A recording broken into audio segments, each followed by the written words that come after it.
गुरुदेव, हम लोग वीतरागी धर्म को मानते हैं। हम लोग मानते हैं कि हमारे परमात्मा जो है वो वीतरागी हैं, ना कुछ देते हैं, ना आशीर्वाद देते हैं, ना कुछ करते हैं।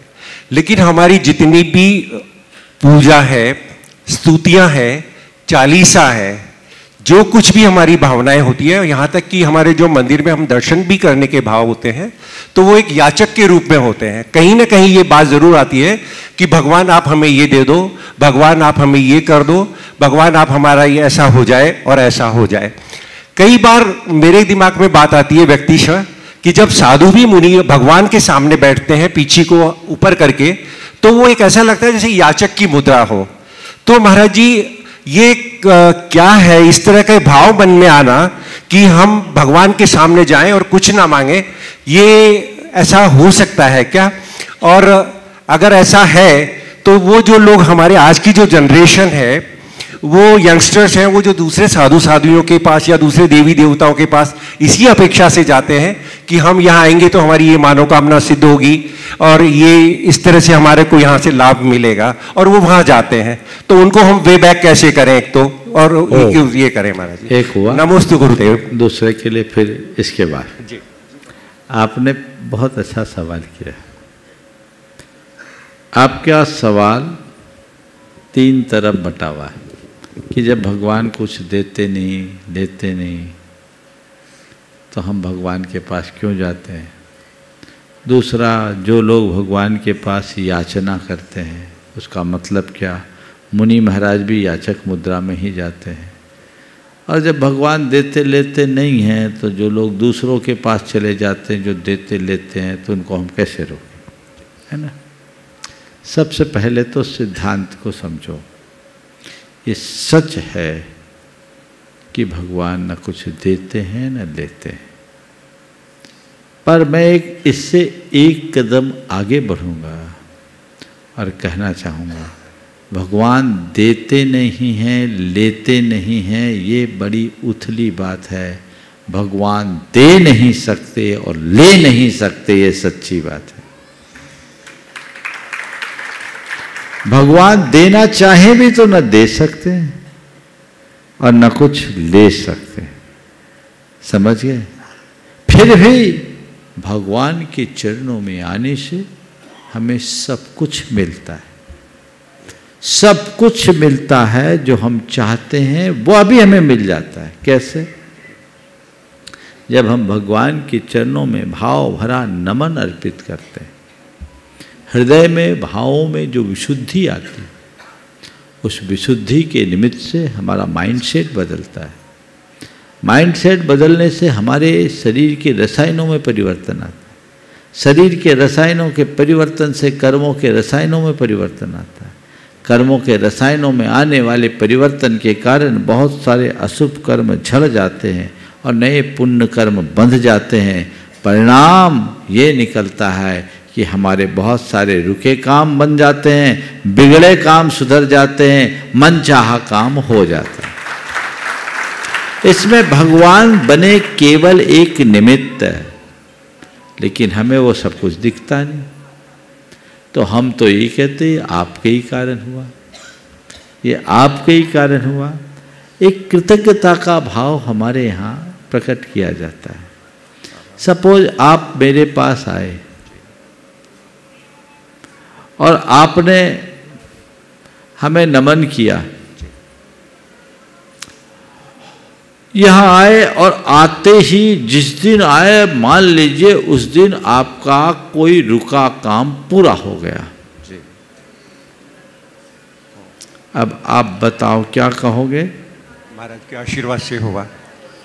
महाराज के आशीर्वाद से हुआ, यही कहोगे ना जी। एक भक्त व्यक्ति के हृदय से ये आवाज निकलेगी। अहंकारी कहेगा मेरे पुण्य से हुआ। अहंकारी क्या कहेगा? मेरे पुण्य से हुआ। पर सच्चा भक्त क्या कहेगा? महाराज की कृपा से हुआ। हम भगवान के चरणों में जाते हैं तो एक भक्त की हैसियत से जाते हैं, एक श्रद्धालु के रूप में जाते हैं। और जब श्रद्धालु उस भावों से भरकर भगवान के श्री चरणों में जाता है, तो भगवान के श्री चरणों में जाने के बाद उसके हृदय में जो विशुद्धि की लहर उत्पन्न होती है, उसके रुके काम बनते हैं। वो भगवान से कहता है, भगवान आपकी कृपा से मेरा ये सारा काम बना है, आप ही मेरे तारनहार हो, आप ही मेरे उद्धारक हो, आपने मुझे दिशा दी, दृष्टि दी। ये तो भौतिक उपलब्धि की बात है। आपने शंका समाधान सुना, आपने प्रवचन सुना, आपका हृदय परिवर्तन हुआ, आपके जीवन में परिवर्तन आया, बदलाव आया। आप क्या कहोगे? महाराज आपने मेरा जीवन बदल दिया, धन्य हो, आपका अनंत उपकार है मेरे पर। ये बोलोगे कि नहीं? बिल्कुल यही बोला हाँ जी, है ना? आपने बदल दिया। अरे हमने क्या बदला? मेरे में बदलने की ताकत होती तो सबको बदल देता। कोई बदलता है, सब बदलता है क्या? देखो इतने लोग यहाँ बैठे हो, कितने लोग हो जो बहुत दिनों से शंका समाधान सुन रहे हो? थोड़ा हाथ उठाना। लगभग सभी हैं, है ना? कितने लोग बदले हो? ईमानदारी से बोलना। डर के मारे सब हाथ नहीं उठा। उठाओ तो थोड़ा, सर्वे तो हो, मुझे भी पता लगे। बहुत थोड़े, 10%, है ना? इसका मतलब सब नहीं बदले तो मैं कहाँ हूं तुम्हें बदलने वाला हुआ? बदला वही जिनका भवितव्य अच्छा था, पर निमित्त कौन बना? निमित्त कौन बना? जो सामने बैठा है, वो निमित्त बना।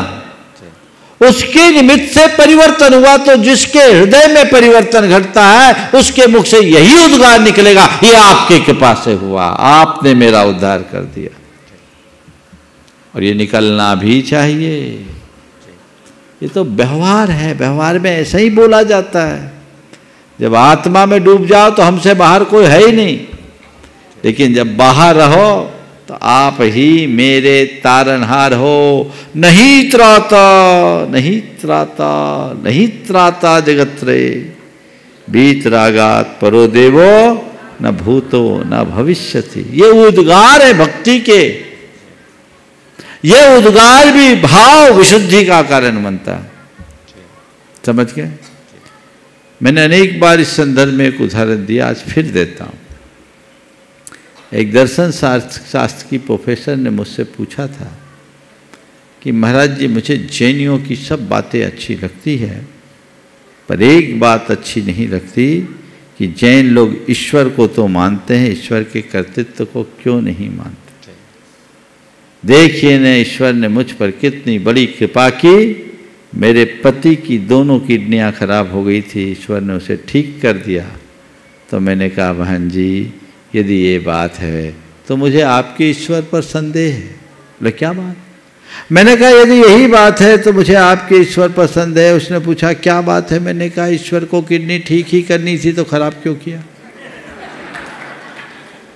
तो उन्होंने बोला महाराज जी फिर आप क्या ईश्वर की उपासना क्यों की जाती? जब ईश्वर कुछ करता नहीं तो ईश्वर की उपासना क्यों करते?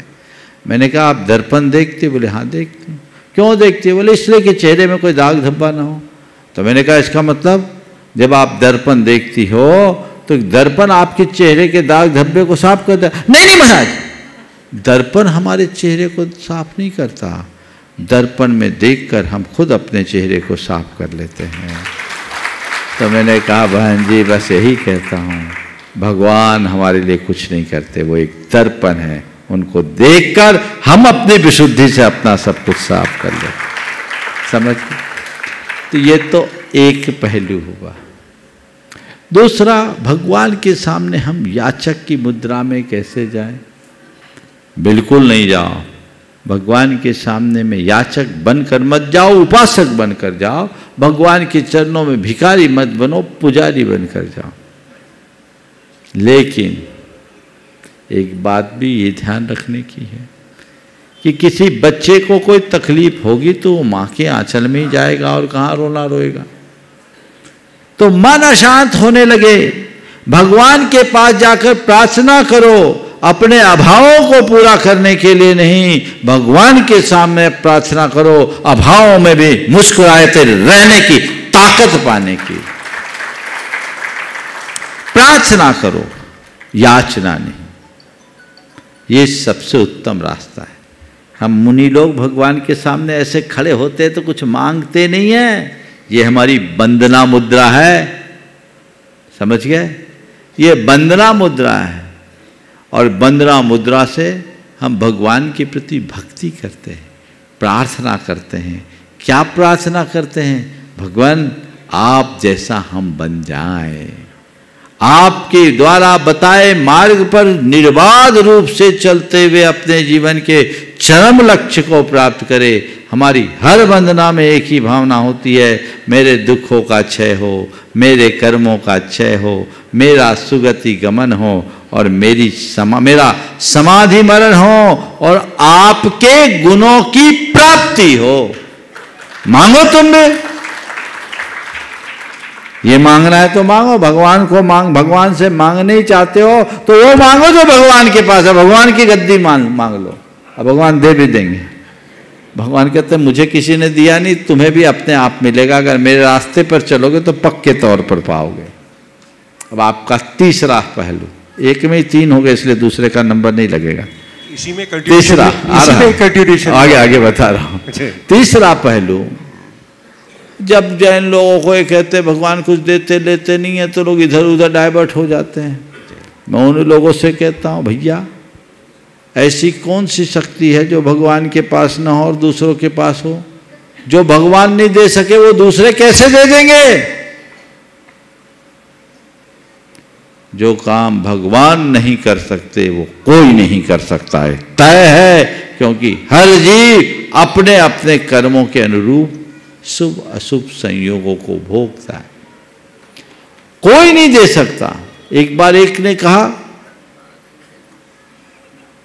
कि महाराज जी हम अमुक देवी को पूछते हैं, पूछ सकते हैं कि नहीं? हमने कहा आप पूछती हो? बोले हाँ पूछते हैं। क्यों पूछती हो? बोले महाराज जी इसलिए कि रोग शोक संताप ना हो। हमने कहा अच्छा, कब से पूछ रही हो? 25 वर्ष से। मैंने कहा फिर तो आपके यहाँ कोई रोग नहीं होता होगा, शोक नहीं होता होगा, संताप नहीं होता। बोला महाराज इसीलिए तो आपके पास आए, आप कुछ उपाय बताओ। बोले क्या मतलब? आपके यहाँ तो कोई बीमार पड़ता नहीं हो। बोला महाराज जी पिछले 10 सालों से कोई ना कोई बीमारी घर में लगी है, डॉक्टरों के पास रोज जाना पड़ता है। अच्छा फिर कोई शोक तो नहीं हुआ होगा? बोला महाराज पिछले 1.5 साल में 3 मौतें हुई जिसमें 2 कच्चे मौतें हुई। बोला ठीक है, टेंशन तो नहीं होगा? बोले महाराज जी इतना टेंशन है, बिजनेस ठीक नहीं चल रहा है, फैमिली में डिस्टर्बेंस है, कुछ प्रॉपर्टीज को लेकर के भी बहुत टेंशन है, आप कोई रास्ता बताइए ना। हमने कहा बहन जी 25 बरस से जिस देवी की पूजा, नाम नहीं ले रहा हूँ, आप लोग समझ लो, जैनों में जिसकी सबसे ज़्यादा पूजा होती, 25 बरस से आप जिसकी पूजा करते आ रही हों और आपने कहा कि उनकी पूजा करने से रोग शोक संताप नहीं होता, और आपने खुद मुख से जाहिर किया घर में रोग भी है, शोक भी है, संताप भी है, तब बताओ पूजा करने से क्या फायदा? जो कहते हैं किसी देवी देवता की पूजा अर्चा से काम बन जाता है, सिद्ध कर दो।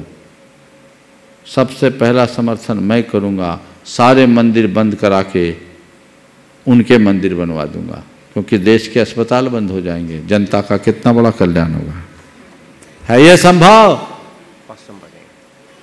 अगर वो दुखदारी दूर कर दे मैं समर्थन करूंगा, आगम को थोड़ी देर के लिए एक तरफ कर दूंगा।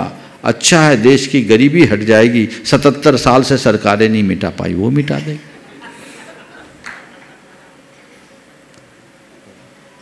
ऐसा बिल्कुल नहीं है, इसलिए इस प्रकार के भ्रम जालों में नहीं पड़ना।